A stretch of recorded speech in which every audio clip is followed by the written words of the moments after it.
উত্তরা পূর্ব থানায় গার্মেন্টস কর্মী ফজলুল করিম হত্যা মামলায় সাবেক আইজিপি চৌধুরী আব্দুল্লাহ আল মামুনের 3 দিনের রিমান্ড মঞ্জুর করেছেন আদালত। এছাড়া আলাদা মামলায় সাবেক মন্ত্রী আমির হোসেন আমু, হাসানুল হক ইনু, সাবেক সেনা কর্মকর্তা জিয়াউল আহসান ও সাবেক সচিব জাহাঙ্গীর আলমকে গ্রেপ্তার দেখানো হয়েছে।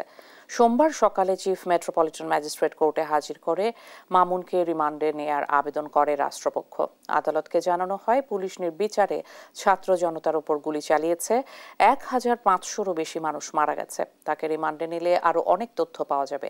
এদিকে সাবেক সেনা কর্মকর্তা জিয়াউল আহসান আদালতে অশোভন আচরণ করেন বলে জানান রাষ্ট্রপক্ষের আইনজীবীরা।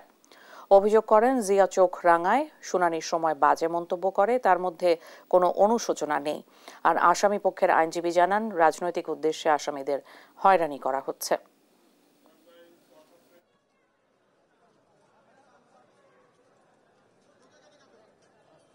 আইজিপি আব্দুল্লাহ আল মামুন, চৌধুরী আব্দুল্লাহ আল মামুন, তাকে উত্তরা পূর্ব থানায় একটি হত্যা মামলায় আজকে